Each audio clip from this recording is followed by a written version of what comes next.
Buenas tardes, bienvenidos a la conferencia del profesor José Bernabéu sobre las fronteras de la física. El profesor José Bernabéu Alberola es natural de Mutxamel, Alacant, catedrático de la universidad, adscrito al Departamento de Física Teórica de la Universidad de Valencia.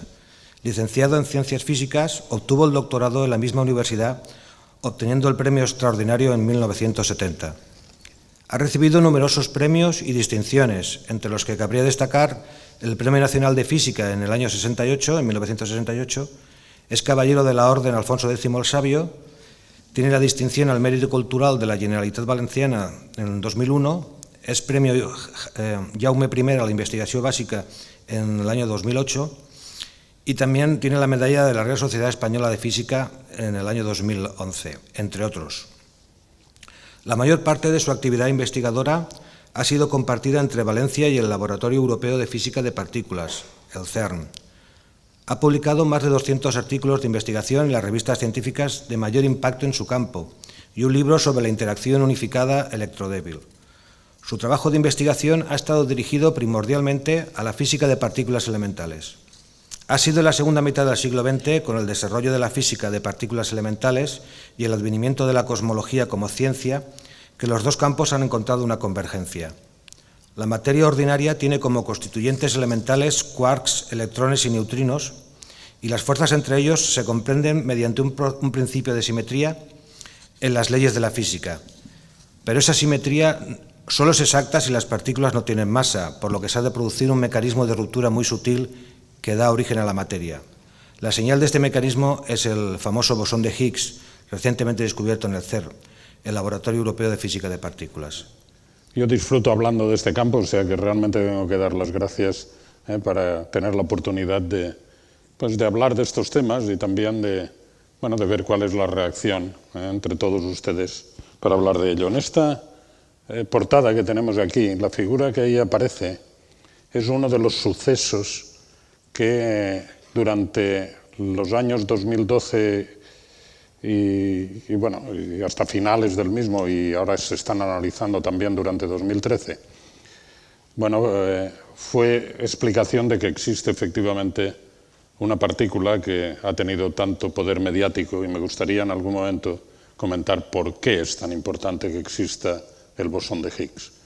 Aquí son haces de partículas, protón-protón, y colisionan en un punto determinado. Y es a partir de todos esos resultados de la colisión entre los dos protones en el acelerador de partículas del CERN que se ha de ser capaz de reproducir que efectivamente ahí aparece esa nueva partícula que, como comentaré en algún momento, es la señal, el remanente, el fósil, con muchas palabras se le puede llamar, de que efectivamente ha habido un mecanismo por el cual entendemos cómo se origina la materia. Quisiera decir que ese resultado, que como comentaré en la charla, ha valido el premio Nobel a dos de los proponentes de ese tipo de mecanismo este año, es posiblemente el resultado más importante en la ciencia fundamental de los últimos 50 años. Efectivamente, he titulado la charla Las fronteras de la física.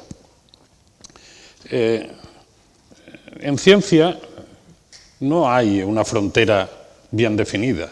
Existen muchas fronteras, depende de los campos de investigación y quedan siempre temas que son frontera que en muchas ocasiones no corresponden al límite en las posibilidades de investigación, sino en aquellos puntos en que hay una particular relevancia, una particular importancia, es importante seguir. De las fronteras de las que voy a hablar aquí es de fronteras en el sentido de las distancias que estamos explorando. Efectivamente, si nos ponemos a la escala típica del ser humano, como nosotros, un metro, cuando vamos hacia distancias cada vez más pequeñas, desde la escala del ser humano, ahí se ve una notación de potencias de 10 negativas. Eso, cuando hay, por ejemplo, 10 elevado a menos 3, quiere decir que dividido por 10, 3 veces dividir por 10. No es que divido por 3, divido por 10 3 veces.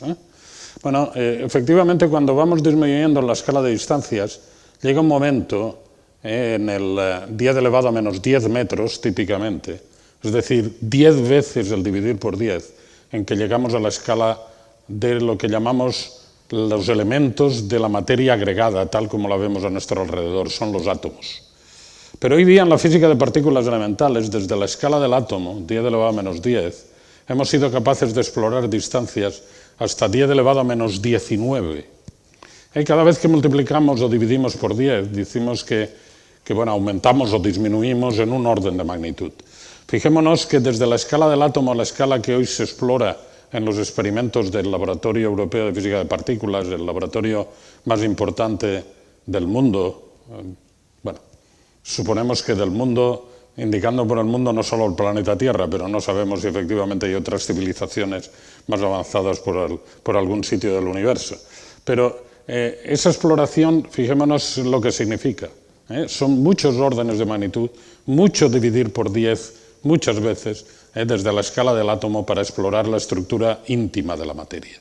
Bueno, esa es una frontera. La otra es, desde la escala humana, pues vamos multiplicando por 10, varias veces. Bueno, aquí tenemos una escala como corresponde a un planeta conocido por nosotros, el planeta azul, el planeta Tierra, el sistema solar, las galaxias, los cúmulos de galaxias y por fin el universo como un todo. En este sentido, hoy día somos capaces de explorar hasta distancias más grandes que 10 elevado a 26 metros.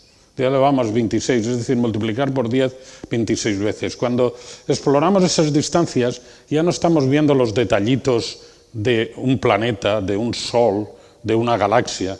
Estamos viendo el universo como un todo y se puede considerar ese todo como un fluido. Después hablaremos de ello.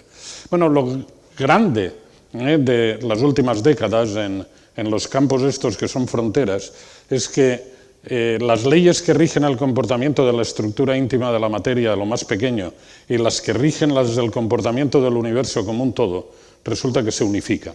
Estamos hablando de lo mismo en un caso y en otro. Es decir, de alguna manera, lo que estamos haciendo en un laboratorio como el CERN de estudiar la estructura íntima de la materia a distancias tan pequeñas es como recrear la situación del universo en sus primeros instantes, cuando ese universo no estaba estructurado, como lo estamos viendo ahora en esta separación del universo evolucionado, frío, y con estas estructuras que estamos observando a nuestro alrededor. Bueno, pues el problema que se aborda tanto en el universo primordial como en la estructura de la materia a distancias muy pequeñas es de qué están hechas las cosas.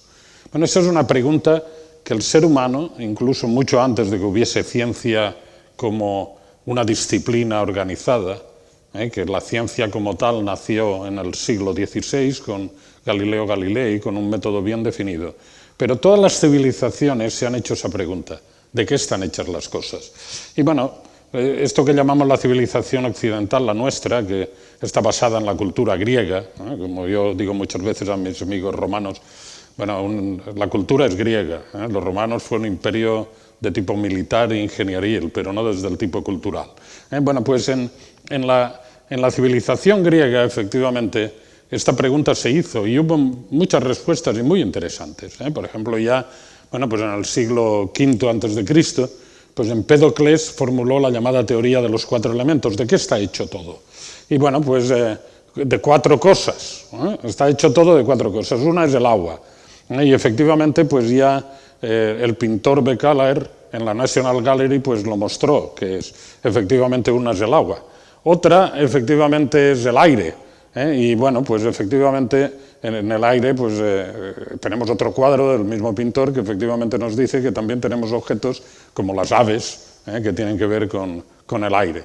Y además de ello, tenemos también la tierra y el fuego. Bueno, el fuego efectivamente aparece en este cuadro que te indica en la National Gallery el mismo pintor. Y por último, la tierra, con los productos de la tierra que aparecen en ese caso, como tenemos aquí. Por último, Aristóteles, que fue adherente de la teoría de Empédocles de los 4 elementos, dijo bien claro, eso está muy bien para las sustancias que tenemos en la tierra, pero lo que hay en el cielo, eso está hecho de otra sustancia.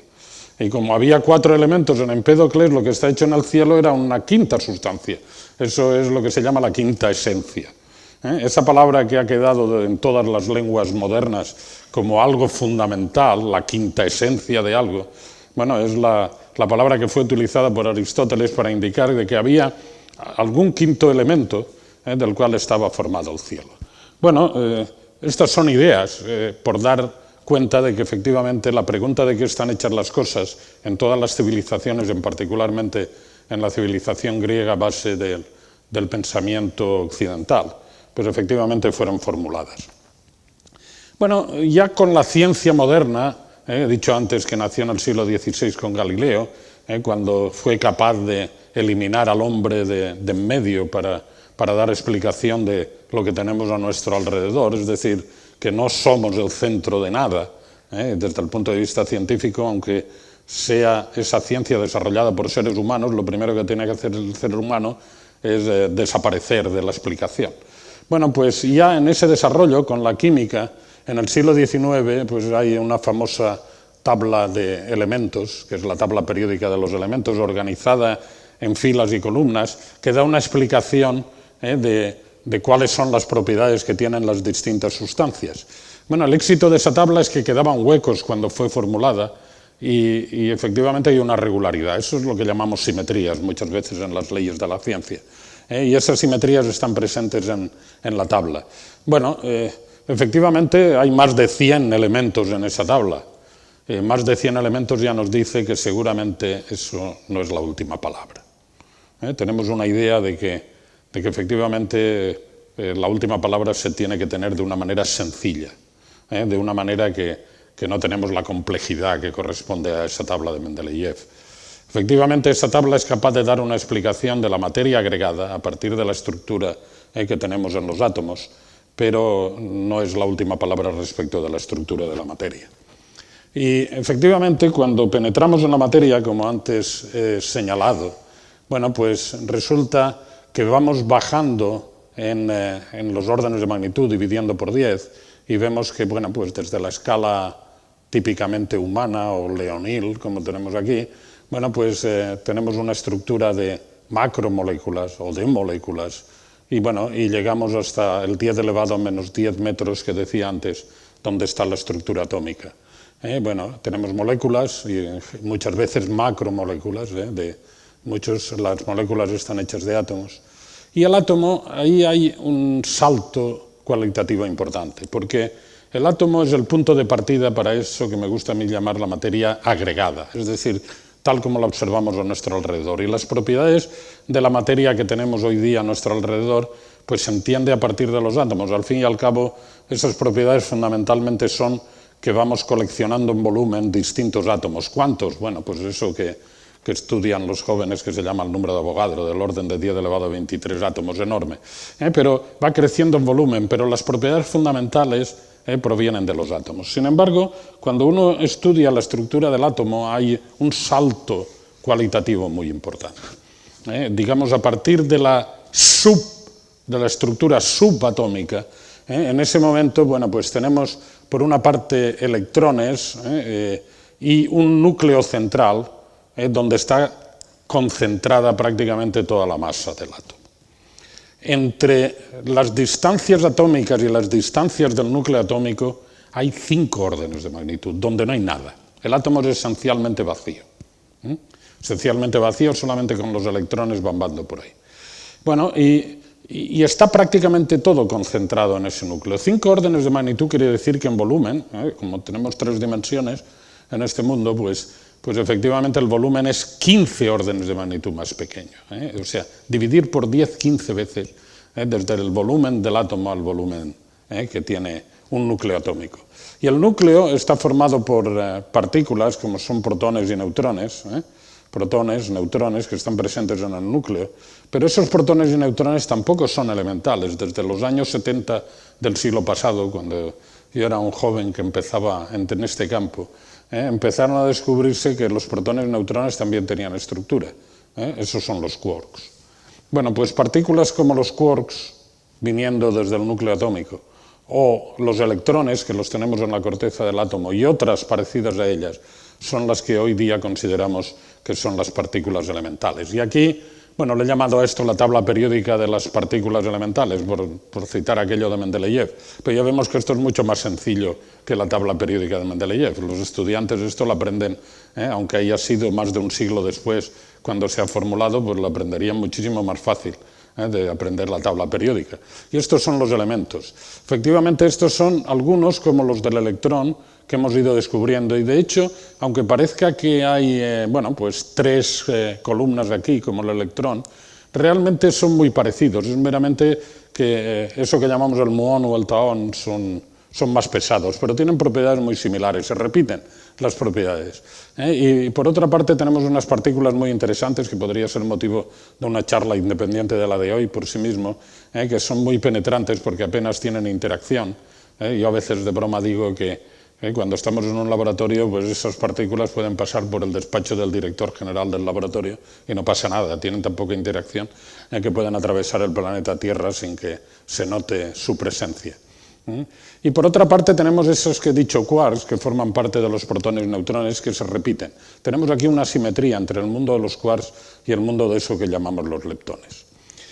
Bueno, y he dicho, bueno, además de saber cuáles son los constituyentes, yo tengo que, los ladrillos, tengo que tener también información cómo esos ladrillos se mantienen juntos, el cemento. Es decir, tiene que haber fuerzas para que efectivamente yo sea capaz de empaquetar estas partículas, como por ejemplo los quarks en los protones y en los neutrones, a esas distancias tan enormemente pequeñas.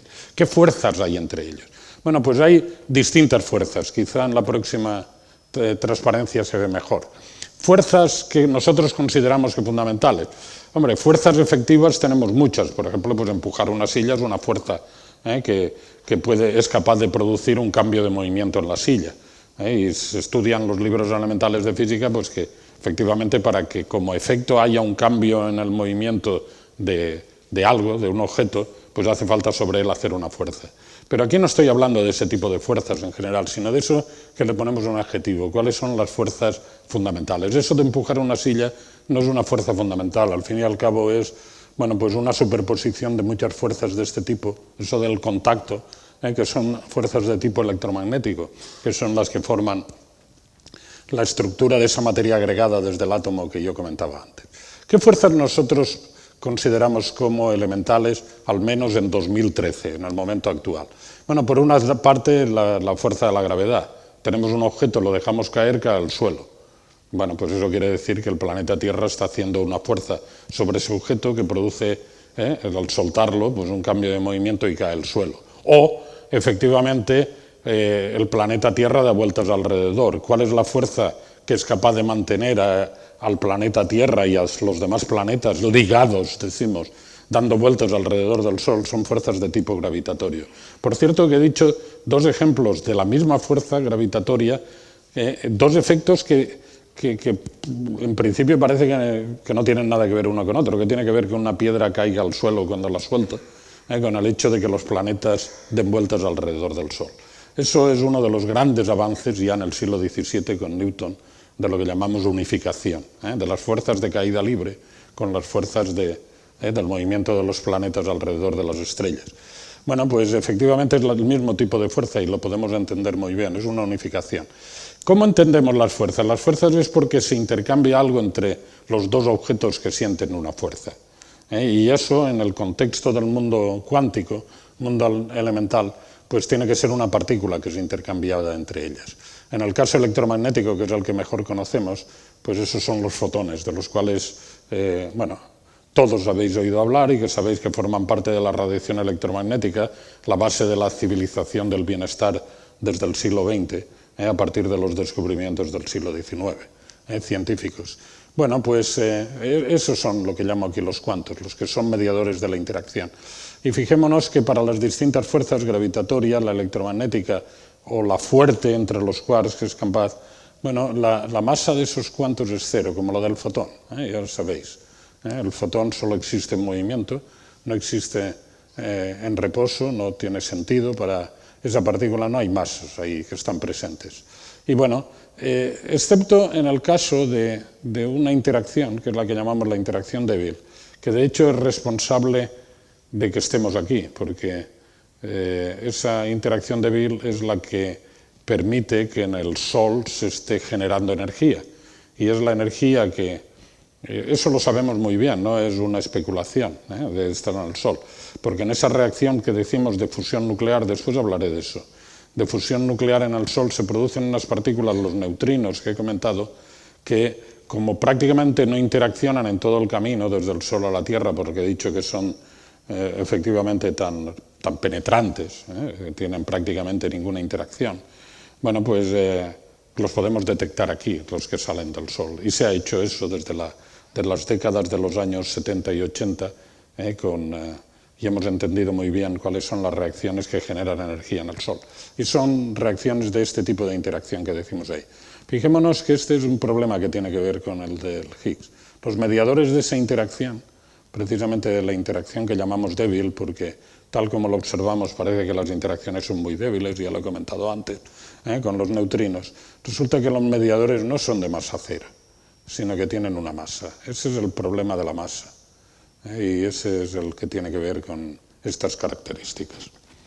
Bueno, pues efectivamente, si ese es el problema de la masa, ¿cómo lo resolvemos? Y bueno, ya el presentador nos ha dado una lección diciendo que tiene que haber un mecanismo muy sutil, porque el cual efectivamente, si entendemos las interacciones en el límite de que no tienen masa y observamos que en un caso tienen masa, pues la masa tendrá que ser generada de un modo que no corresponde meramente a como hemos hecho siempre en la historia de la ciencia, que es darle la culpa a los constituyentes.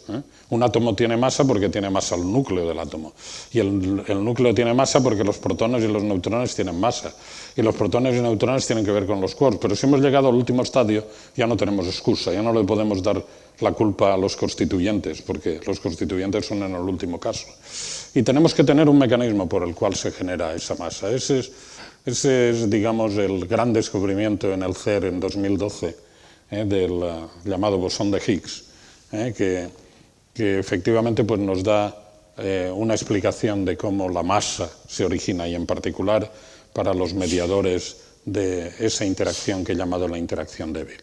Les leo aquí cuál es la reseña, muy bien dada. No siempre yo coincido con las reseñas que el Comité Nobel da de la razón por la cual se da el premio.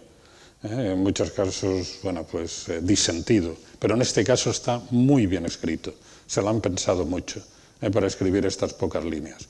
El Premio Nobel de Física en 2013 fue galardonado de manera conjunta a François Englert, belga, y Peter Higgs, escocés, por el descubrimiento teórico de un mecanismo que contribuye a nuestra comprensión del origen de la masa de las partículas subatómicas. Subatómicas. Ya lo he comentado, es el caso fundamental, cuando vamos a ese salto en el interior del átomo. Y que recientemente fue en 2012, fue confirmado a través del descubrimiento de la partícula fundamental que es predicha como, y a mí me gusta decirlo así, como remanente de ese mecanismo por el cual se origina la masa, tenemos una señal. Y la manera que tenemos de saber que efectivamente ese es el mecanismo es que nos queda ese fósil, esa señal, ese remanente. Esa partícula fundamental es lo que se llama, y bueno, ha estado en todos los medios de comunicación, no solamente en 2012, en la famosa semana de julio de 2012, cuando el descubrimiento, sino también recientemente, con motivo del Premio Nobel y también el Premio Príncipe de Asturias, que fue dado conjuntamente a los mismos François Englert y Peter Higgs y al CER como institución. Y efectivamente, bueno, pues ha sido detectado por los experimentos ATLAS y CMS en el acelerador que se llama LHC, el Large Hadron Collider, el colisionador de hadrones grande en el CER, el Laboratorio Europeo de Física de Partículas. Bueno, pues aquí tenemos la geografía del CER. El Laboratorio Europeo de Física de Partículas, bueno, pues efectivamente está el acelerador LHC instalado en un túnel de 28 kilómetros, este que estoy señalando ahora, y a una profundidad, bueno, como el terreno aquí no es horizontal, tenemos la cordillera del Jura al fondo, bueno, pues la profundidad depende, si es horizontal abajo, pero no en el ESO. La profundidad pues entre 50 metros y 100 metros desde la superficie en los distintos puntos. En ese colisionador hay varios puntos de intersección para distintos experimentos. Yo voy a hablar fundamentalmente de dos de esos experimentos. Hay ya funcionando en distintos puntos de intersección de los haces que colisionan uno contra otro hasta 7 experimentos distintos. 2 de ellos son los que voy a comentar en relación con el descubrimiento importante de la partícula de Higgs. Pero fijémonos, el CERN simbólicamente está montado sobre la frontera entre Suiza, esto es el aeropuerto de Ginebra, y Francia. Simbólicamente digo porque es un laboratorio internacional. Yo diría que en estos momentos esencialmente ya mundial, aunque fue en 1954, después de la Segunda Guerra Mundial, cuando los grandes visionarios de la ciencia en aquel momento, que fueron científicos y políticos científicos de mayor nivel que los que normalmente ahora nos rodean en las distintas partes del globo, pues efectivamente tuvieron esa visión de que Europa solo podría ir adelante científicamente y compitiendo con los Estados Unidos y bueno, la entonces Unión Soviética, si efectivamente se unía y olvidaba bueno, pues todos los desastres que había conducido a la Segunda Guerra Mundial en Europa y aquel momento. Es decir, que esos mismos países que solo una década antes pues estaban en guerra fueran capaces de unirse científicamente fue un éxito considerable. Pensemos que 1954 es incluso anterior a aquellos primeros intentos económicos de tener tratados del carbón y del acero, nada que ver aún con una unión de tipo económico o de abrir fronteras entre países, pero incluso los tratados del carbón y del acero fueron posteriores a esta idea de unir Europa científicamente. Hacia los años 80 del siglo pasado, es decir, unos 30 años después, el CERN ya atraía más científicos americanos que los laboratorios, como el Laboratorio Fermi de Chicago en Estados Unidos, atraía a científicos europeos. El éxito es considerable. Se invirtió el proceso. Hoy día se puede considerar el CERN el laboratorio mundial por excelencia y donde están los instrumentos no solamente más sofisticados, sino también los más potentes para poder penetrar en los detalles de esa naturaleza. Y el más potente de todos ellos es el Large Hadron Collider que he comentado. Perdón porque esta transparencia se ha colado aquí en inglés, pero bueno, la voy a explicar de todas maneras. Aquí tenemos efectivamente una vista del acelerador en el túnel que hemos comentado, con campos magnéticos y campos eléctricos alternadamente. Los campos eléctricos son los que permiten acelerar partículas a alta energía y los campos magnéticos son los que permiten concentrar esas partículas para que no solamente yo tenga muchas partículas a alta energía, sino que estén realmente muy concentradas, y eso se mide con un parámetro que llamamos la luminosidad, que nos dice cuántas partículas tenemos por centímetro cuadrado y por segundo. Es decir, la concentración de partículas es lo que es ahí importante. Y tenemos pues los haces de partículas, nucleón y nucleón, protón, protón, que están en paquetes, están ahí empaquetados y efectivamente colisionan con una alta luminosidad. Ese parámetro es muy importante porque es el que permite tener sucesos que se encuentren las partículas unas a otras. Si estamos hablando de distancias tan pequeñas para ser relevantes en las interacciones que tienen entre ellas, como lo que he comentado antes, lo que no puede ser es que no las tengamos altamente concentradas para que puedan encontrarse y colisionen. Bueno, uno de los grandes éxitos del LHC en el CERN, y que se puede mostrar, es esta figura que tenemos aquí, que indica hasta qué punto pues hay que darle la enhorabuena a los científicos responsables del funcionamiento de ese acelerador. La luminosidad del CERN, desde que empezó a tomar datos, ha ido continuamente subiendo a lo largo de los últimos años. Ahora está parado el acelerador porque se quiere dar el salto a un nuevo nivel de energía más alto. Y bueno, pues efectivamente técnicamente eso necesita más de un año y ahora lo que se está haciendo es analizar los datos que fueran obtenidos a partir de ahí. El otro parámetro importante es efectivamente la energía.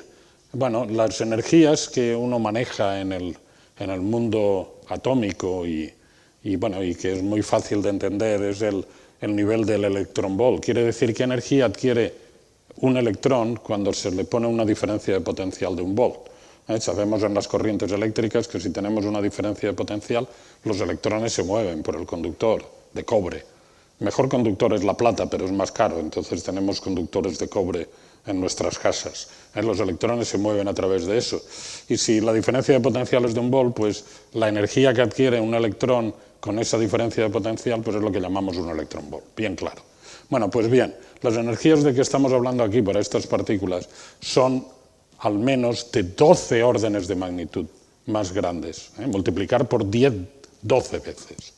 Que las energías que están puestas en juego cuando tengo ese volt de diferencia de potencial. Bueno, pues efectivamente esas son las altas energías que tenemos ahí. Ha estado funcionando el acelerador LHC hasta finales de hecho hasta principios de 2013, como energías que son del orden, en esas unidades TeV, 10 elevado a 12, de 4 para cada uno de los haces. En total, la energía que está puesta en juego para producir nuevas partículas, bueno, pues es del orden de 8 TeV. Bueno, lo que se pretende con la parada actual, el cambio de algunos imanes y de las cavidades de aceleración, bueno, pues es que en 2000, hacia finales de 2014, pues efectivamente podamos trabajar a 14 TeV, es decir, 7 TeV por cada uno de los haces que están ahí presentes.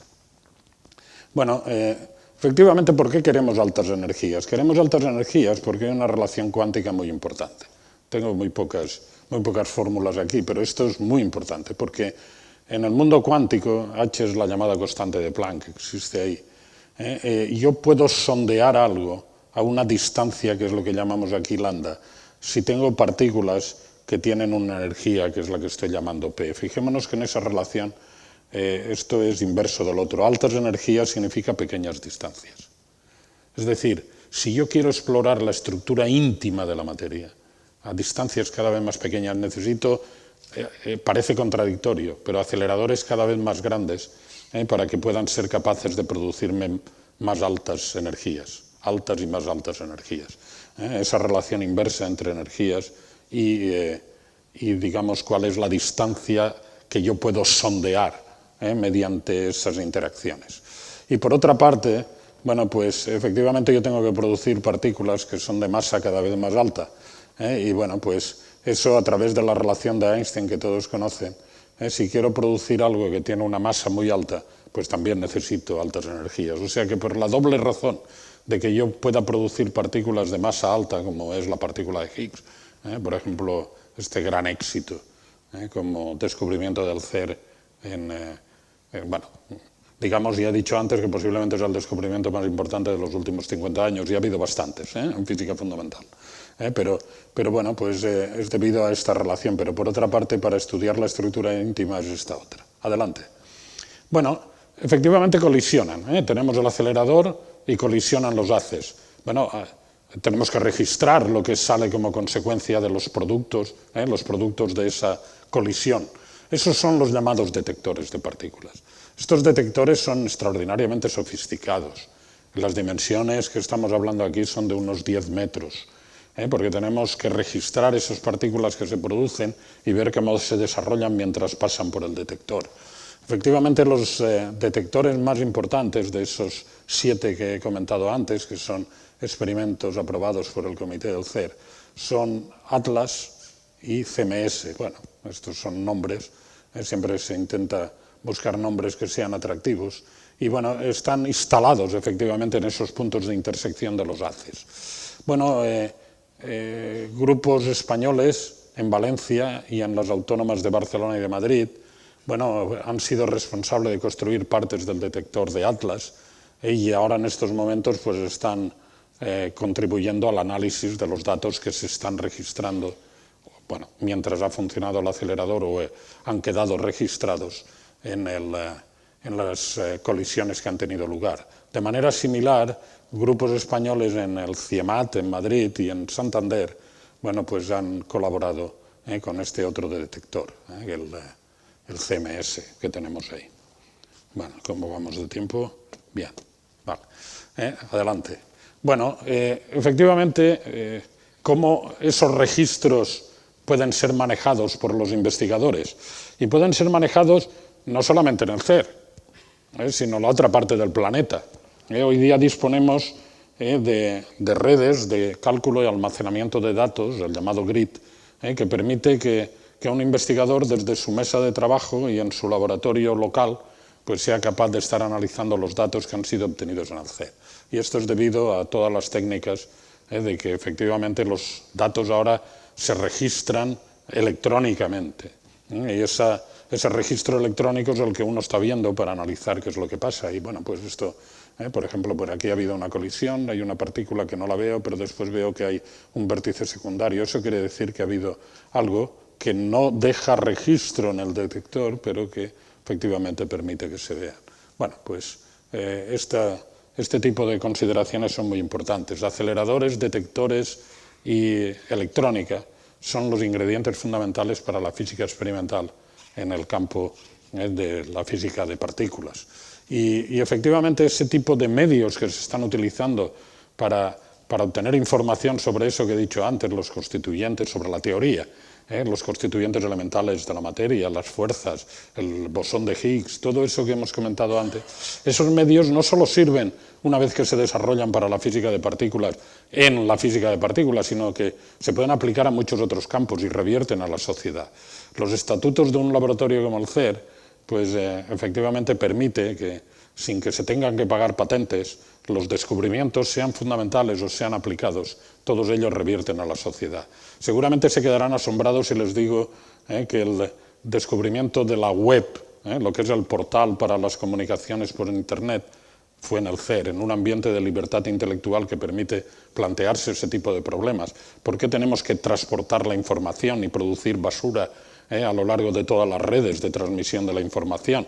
Bueno, en vez de eso tenemos la información depositada en un portal y somos nosotros los que accedemos a esa, como antiguamente íbamos, digo antiguamente porque cada vez se va menos, a las bibliotecas para leer. Y no tienen que traernos la biblioteca a casa necesariamente. Bueno, pues ese descubrimiento ha sido en el CER. ¿Se imaginan ustedes que en vez de ser en el CER hubiera sido, por ejemplo, por IBM o por Microsoft, y cada vez que le dan a la tecla tuvieran que estar pagando la patente? ¿Por qué no se está pagando patentes por usar eso? Porque el descubrimiento ha sido en un laboratorio como el CER, en el cual efectivamente los estatutos dejan bien claro que todo revierte en beneficio de la sociedad. Y uno de los beneficios fundamentales de la física de partículas a través de los medios que utiliza, aceleradores, detectores, electrónica, que hemos comentado, es en la medicina. Efectivamente, todos sabemos que hoy día para determinados tratamientos de tipo terapéutico, por ejemplo, el tratamiento de tumores, se utilizan aceleradores. Y hay algunos aceleradores que ahora se están desarrollando y Valencia participa a través de un proyecto que se llama el IFIMED, la instalación de física médica, el Instituto de Física Médica, donde en vez de utilizar el tipo de aceleradores que uno puede tener en los hospitales de manera directa, bueno, pues es capaz de producir efectos mucho más nítidos y que se pueden utilizar. También es mucho más caro de poderlo tener, como son estos haces de protones, estaba hablando antes de protones, y que se pueden utilizar para determinado tipo de tumores. Eso es lo que se llama la protonterapia. O, efectivamente, para la imagen médica. La imagen médica, hoy día no debe haber esencialmente ya ningún médico que dé un diagnóstico si antes no ha tenido una imagen. Y bueno, pues se acabó aquello del fonendoscopio y tal, y bueno, el tacto para eso, ¿no? Necesitamos una imagen. ¿Cómo es posible obtener una imagen de lo que hay dentro sin más que mirar fuera? Bueno, pues esas son las leyes de la física, y los instrumentos que se están utilizando también son producidos por físicos. Es todo ese campo que se llama de la física médica, y que bueno, como me comentaban, pues algunos de los grandes genios médicos, bueno, pues aparte del gran avance en la medicina que ha supuesto el que el que tengan acceso a ella toda la sociedad, digamos que se considera un derecho fundamental, la atención médica. Por otra parte, el desarrollo enorme ha sido porque hay imagen médica, y eso son aplicaciones de la física de partículas. Es decir, empezó todo con los rayos X en su momento, pero bueno, esto de los rayos X pues ha sido mejorado pues a través de todos esos nombres que conocemos ahí y que siguen desarrollándose con nuevos tipos de detectores de partículas fuera para que podamos entender qué es lo que tenemos dentro del organismo. Bueno, pues esas son algunas de las aplicaciones. Esto podría ser otra conferencia separada respecto de las aplicaciones de todo este campo de la ciencia fundamental. Y bueno, pues ha llegado un momento en que efectivamente yo estaba hablando de la estructura íntima de la materia, pero si vamos en el otro sentido que comentaba antes, que es hacia distancias cada vez más grandes, la primera pregunta que tenemos que hacernos: ¿cómo en la evolución del universo se han originado los distintos elementos que tenemos ahí? Bueno, aparte de que hubo lo que llamamos una síntesis de elementos primordial, pero digamos en los orígenes del universo, hoy día la producción de elementos, quien tiene la obligación de hacerlo son las estrellas, como nuestro Sol. Efectivamente, a partir del elemento primordial, que es el protón, lo hemos dicho, el hidrógeno, el núcleo del átomo de hidrógeno, que es el más elemental, como átomos, es el protón. Bueno, pues efectivamente fusionando dos protones se puede formar helio. Y de hecho, el nombre que corresponde a nuestro Sol viene del griego como Helios, aún está por ahí, porque en estos momentos de la evolución de esa estrella, que es la nuestra, la del Sol, pues efectivamente está constituido fundamentalmente por helio. ¿Y por qué es así? Bueno, pues porque la generación de los elementos a través de esa fusión es subiendo por esta curva que tenemos aquí. ¿Qué hay en la curva? Estoy diciendo ahí de efecto de masa, energía de enlace. Quiere decir, cuanto más subo por esta curva, los elementos son más estables. Es decir, hay una tendencia natural, si se dan las condiciones adecuadas, para efectivamente fusionar esos elementos, y además, como son más estables, la diferencia de energía que está presente nos la libera. Y eso es lo que he dicho antes, que esas mismas reacciones que son capaces de ir produciendo los elementos a través de reacciones de fusión en las estrellas, pues liberan energía. Y esa energía nos llega a nosotros, es el origen pues, de todo lo que tenemos aquí. Al fin y al cabo, todo viene de la energía primaria del Sol, incluyendo pues, la propia vida, la propia existencia de vida, empezando por el reino vegetal, que es capaz de utilizar esa energía en la función clorofílica, y después consumiéndolo por parte del reino animal. Los vegetales son los que la transforman de una manera que nosotros podamos utilizarla, incluyendo los alimentos, no solo nosotros, sino todo el reino animal. Bueno, efectivamente eso es lo que significa el subir por esta curva en esas reacciones de fusión. Y la producción de helio es lo que ahora es la parte más abundante que tenemos en la producción del Sol. Uno puede decir, bueno, pues si solo hacen las estrellas, ¿por qué no lo hacemos nosotros igual?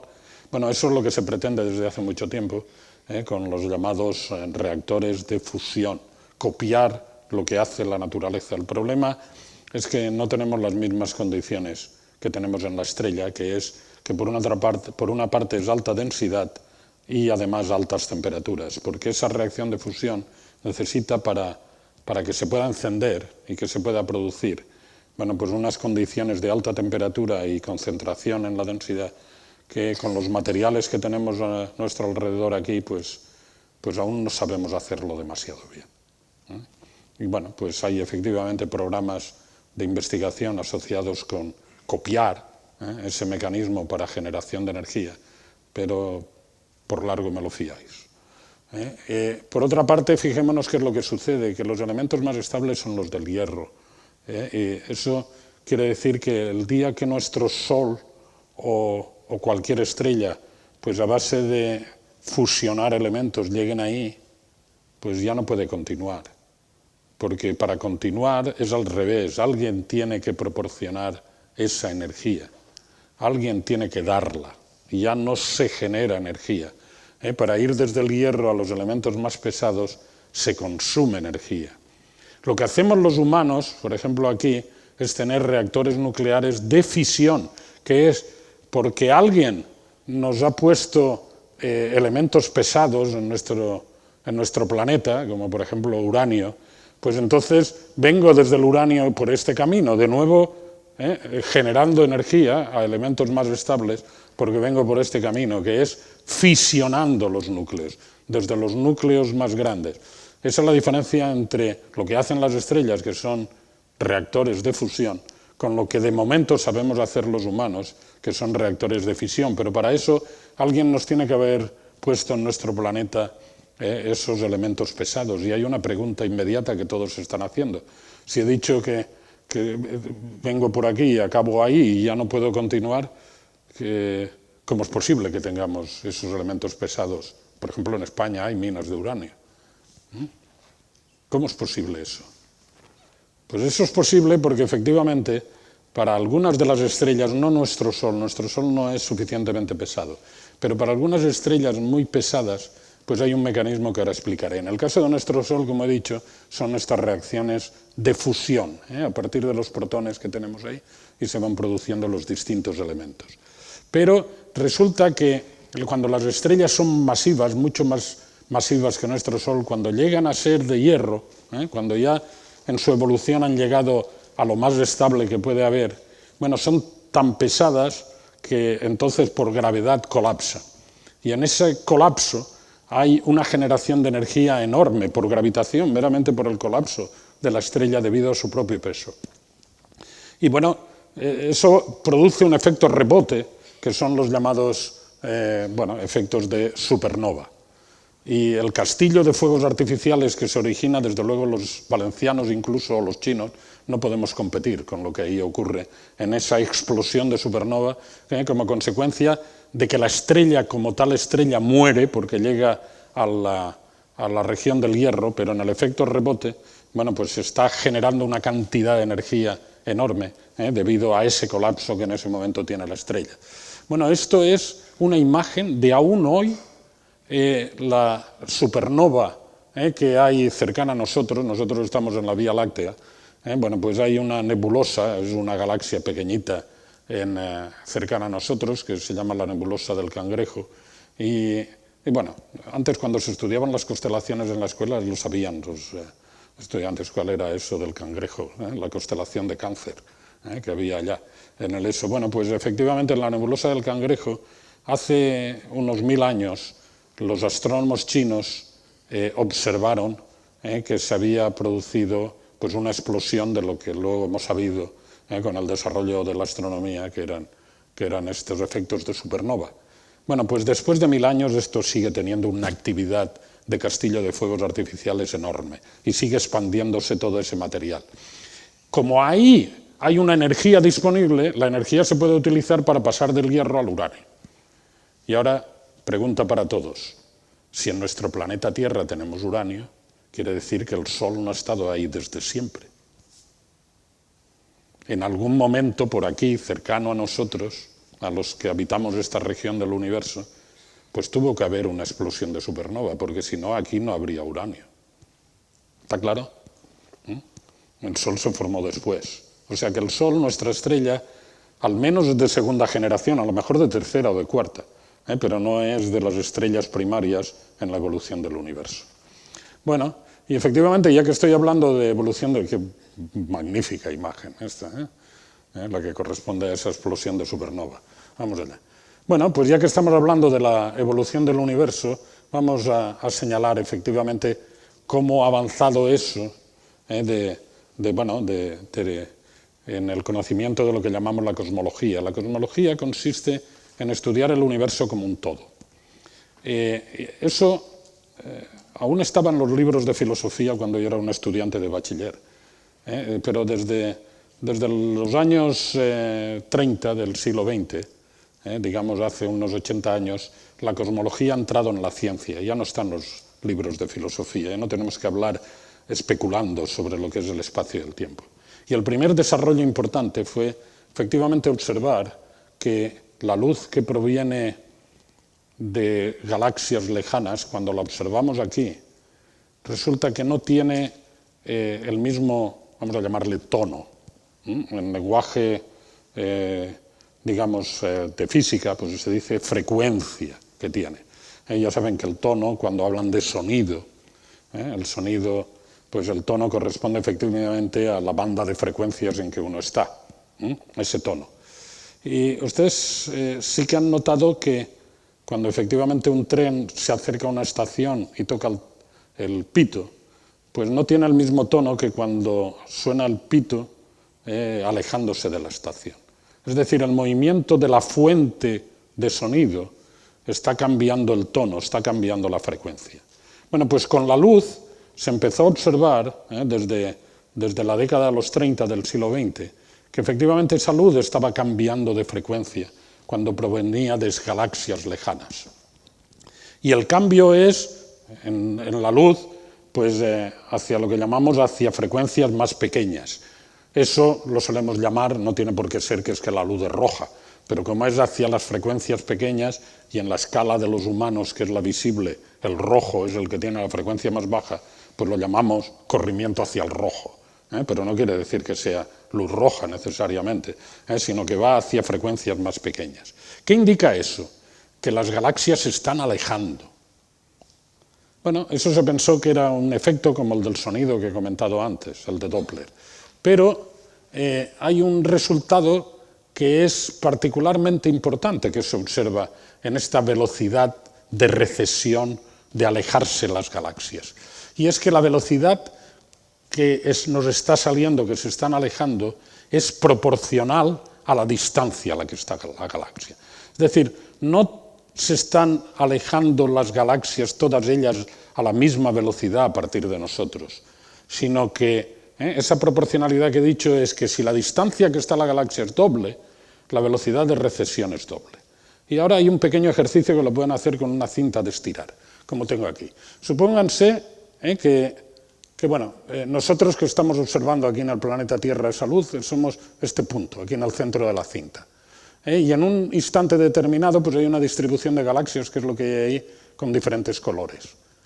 Si efectivamente la velocidad es proporcional a la distancia, como he dicho, que se está observando, eso es lo que se llama la ley de Hubble, porque Hubble fue el que observó este corrimiento hacia el rojo, y de hecho por ahí hay un satélite que todos han oído hablar que está observando cosas que se llama Hubble en honor a este señor que descubrió esta ley. Bueno, cuando la velocidad de recesión de las galaxias es proporcional a la distancia, resulta que al cabo de un tiempo posterior, si este era el instante t, este es el instante 2t, yo lo que veo es esta distribución de aquí. Y la distribución es la misma, están más alejadas, pero la distribución es la misma. O sea, si antes las galaxias estaban, digamos, sin verse un centro determinado, pues aquí tampoco.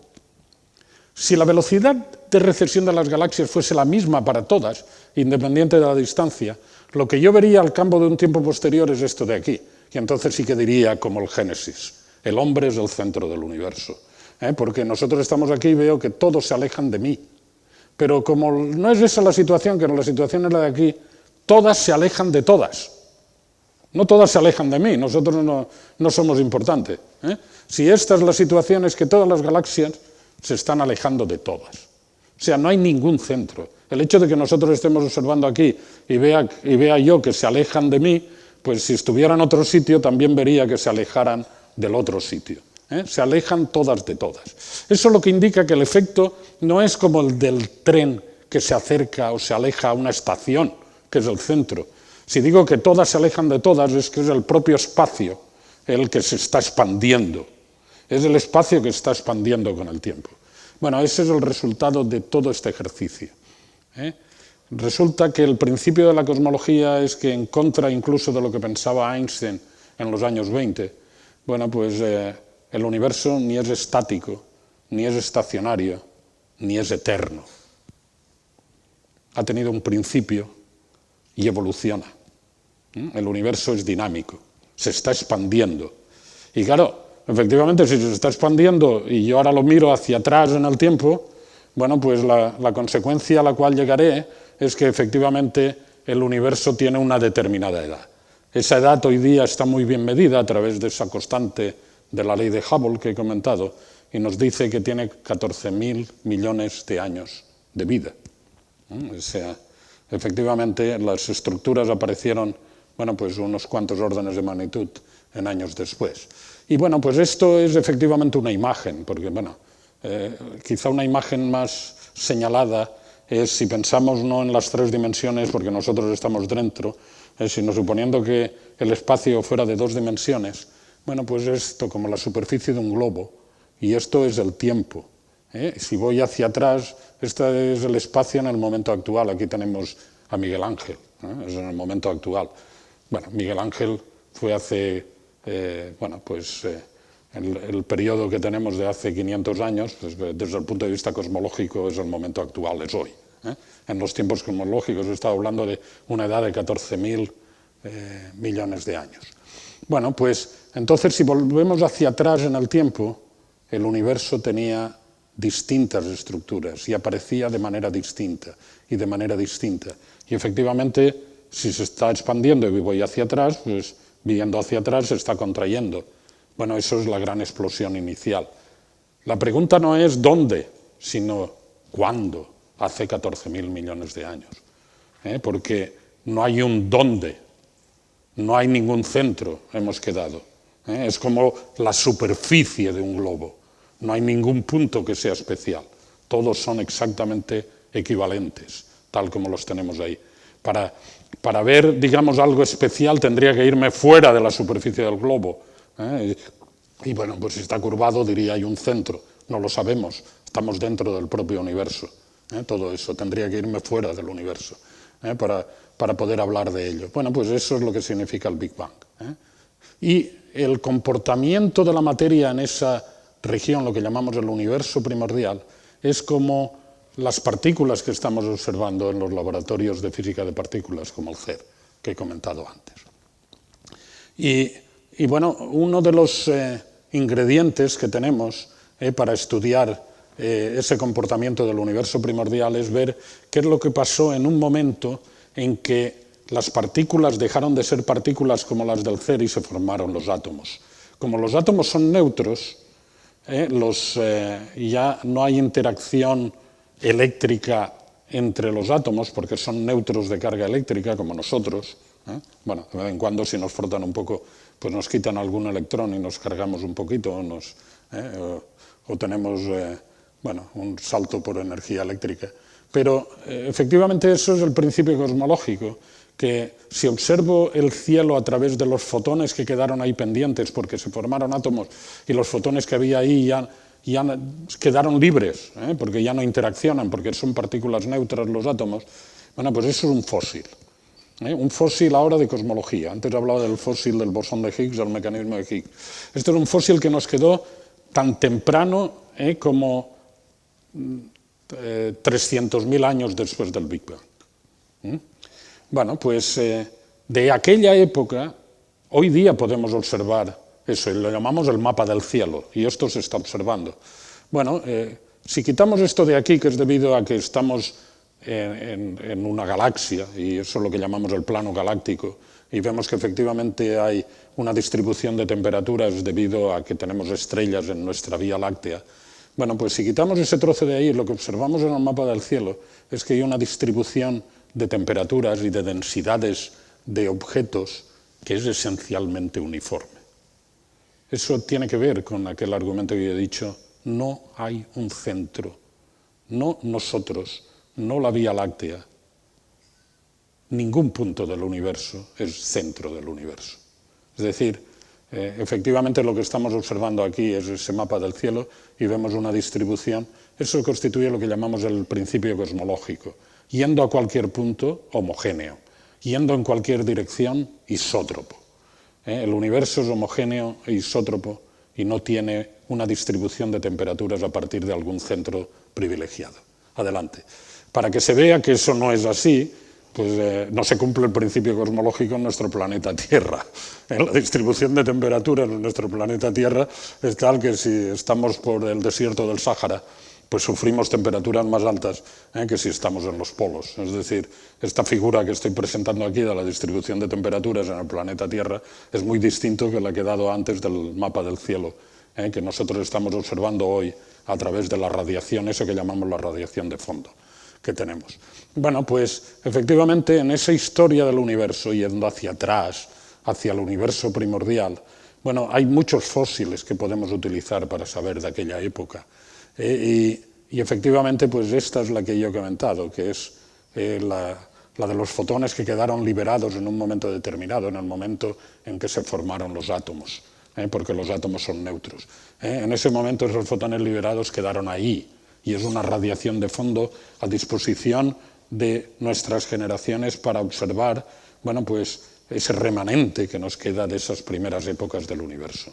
Y tenemos otros efectos, otros fenómenos que podemos estudiar, algunos están indicados aquí. Bueno, quisiera ahora señalar, como consecuencia de ese estudio que se ha realizado desde los años 90 del siglo XX hasta el momento actual, con observaciones en 3 diferentes satélites llamados COBE, WMAP y recientemente Planck. En la transparencia que he mostrado del mapa del cielo se ha visto ahí el satélite Planck. Si se puede poner otra vez. El satélite Planck, que efectivamente es un satélite que está instalado. ¿Volver atrás puede? ¿Puede volver atrás? 1, 2, 3, aquí, al siguiente, ya está, ahí. Efectivamente, el satélite Planck es el que efectivamente está instalado en un punto privilegiado entre la Tierra y el Sol, en que los efectos de gravedad sobre el satélite debido a la Tierra y debido al Sol se compensan. Es decir, ni va hacia el Sol ni va hacia la Tierra. Está claro, más cercano a la Tierra, porque la Tierra es bastante más pequeñita que el Sol. Los efectos gravitatorios del Sol son más grandes, pero está más lejos del Sol. Ese es uno de los puntos privilegiados, que se conocen unos cuantos, de esa compensación, que es un punto estacionario. Ahí está instalado ese satélite, se colocó allá, Planck, y desde ahí, bueno, pues está observando en distintas direcciones y en distintos puntos del universo para obtener el mapa del cielo. Y bueno, del estudio de esa distribución de temperaturas, fijémonos que bueno, hay fluctuaciones, claro que hay fluctuaciones. Los colores que son cercanos al naranja es, igual que he puesto en la del planeta Tierra, más calientes, de mayor temperatura, pero las fluctuaciones son en regiones muy localizadas, excepto el plano galáctico. Ya he dicho que esta parte central hay que quitarla porque estamos nosotros dentro de la Vía Láctea y ahí tenemos una distribución de temperaturas que no tiene nada que ver con el cielo, digámoslo así, debido a eso. Pero como se ve, esto es muy uniforme y hay pequeñas fluctuaciones. El estudio de esas fluctuaciones permite entender cómo se formaron a partir de esas fluctuaciones las estructuras que nosotros estamos viendo hoy, como son pues, polvo galáctico acumulado, un planeta. Cuando el planeta se hace muy grande, casi le pasa al Júpiter nuestro, se convierte en una estrella, porque se encienden las reacciones de fusión nuclear en su interior. Si Júpiter fuera un poquito más grande, seríamos un sistema estelar muy interesante, que sería con 2 soles, en vez de con un solo sol. En vez de con un solo sol, pues sería el Sol y Júpiter, en ese caso. Pero bueno, Júpiter no ha llegado, pero casi, ese planeta. Bueno, pues efectivamente todo ese tipo de estructuras han sido formadas debido a estas fluctuaciones que estamos observando y que están ahí desde aquel universo primordial, que están presentes. Y estudiando eso nos permite saber cuál es el contenido de materia y de energía que hay en el universo. Y eso es esta transparencia. Adelante, aquí está. No, anterior. Esta de aquí, complétela. Eso es. Esa que estamos ahí. Y bueno, a mí me gusta señalar que uno de los grandes avances en la ciencia, y antes lo he dicho, es cuando eliminamos al ser humano de en medio. Siglo XVI, pues diciendo que la Tierra no era el centro del universo. Y después ya venían las estrellas fijas, aún hay por ahí, a Bruno, al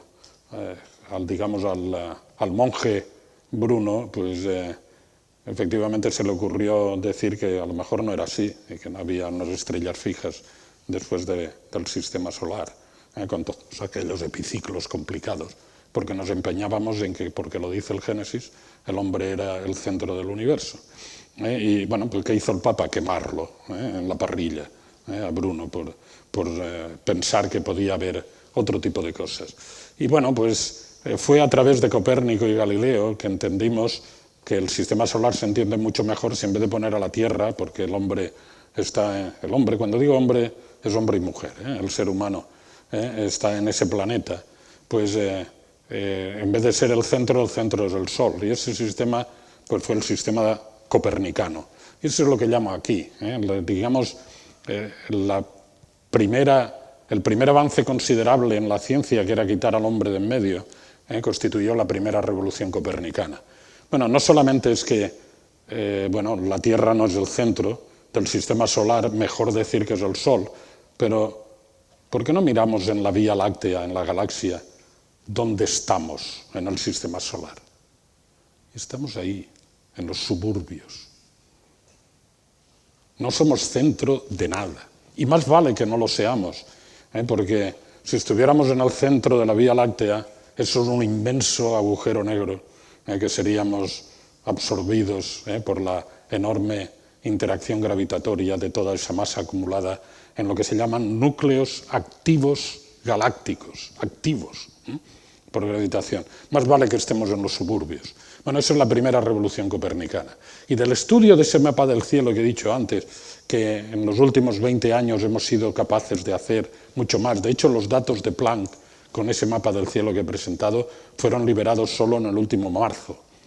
Es decir, dados a conocer públicamente. Cuando he dicho liberados significa eso, en marzo de 2013.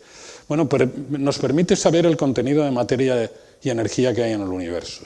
Y llegamos a la conclusión que el tipo de materia de la que nosotros estamos hechos, que en última instancia son esos electrones y quarks que hablaba antes, en el universo solo constituye pobremente el 5% de lo que estamos observando ahí. Que hay un 27% de un tipo de materia que sabemos de lo que estamos hablando, pero no sabemos cuáles son los constituyentes. Los físicos de partículas estamos locos en el LHC por producir en el LHC el tipo de materia que corresponde a esa materia que llamamos oscura. Y le llamamos oscura porque hasta ahora solo hemos visto los efectos gravitatorios de ahí, pero no hemos sido capaces de detectarla. Y en todo ese esquema hay incluso nada menos que casi el 70% de un contenido energético que ahí es que ni siquiera, solo hacemos como los médicos con los síntomas. Cuando hay un síntoma le pones un nombre, pero no sabes de lo que estás hablando. Bueno, pues aquí el síntoma es que estamos observando un contenido energético en el universo y ni siquiera sabemos de qué estamos hablando. Le hemos puesto el nombre energía oscura, la que hay ahí, pero eso es nada menos que el 70% del contenido energético que está presente en el universo. Esto es un mensaje extraordinario para los jóvenes. Hay ahí 95% del contenido de materia y energía del universo que la ciencia actual no es capaz de dar respuesta. Para aquellos que dicen que está terminada, que se ha llegado a la última frontera, el 95% a través de la materia oscura y de la energía oscura no sabemos lo que es. De la materia oscura tenemos métodos para investigarla. En el caso de la energía oscura estamos muy a ciegas, porque hasta el momento es solo una observación y no tenemos un ingrediente. Esto es lo que a mí me gusta llamarle una segunda revolución copernicana, la que se está operando en el momento actual. No solamente no somos el centro de nada, sino que además la materia de la que estamos hechos solo representa una ínfima parte del tipo de materia y energía que está presente en el universo. Y termino pues con una reflexión, como no, con el genio de Picasso y poniendo pues estas palabras en boca de Don Quijote y Sancho. Efectivamente tenemos todo un sector, 95%, oscuro en el universo. Y como ya sabemos que Don Quijote y Sancho representan las dos visiones del mundo, idealista y la de los pies en el suelo, realista, pues, ¿qué diría Don Quijote de este problema? Pues que entender qué es lo que pasa con ese sector oscuro del universo, eso que estamos llamando materia y energía oscura, está cercano. A lo mejor incluso lo puedo ver yo. Bueno, la respuesta de Sancho es seguramente no, Seguramente es un estudio continuado el que permitirá saber eso. Y bueno, pues una frase típica de Sancho Panza en el Quijote, cuando le dice a su amo y señor, cuando le promete las ínsulas, por largo me lo fiáis, vuesa merced. Muchas gracias a todos.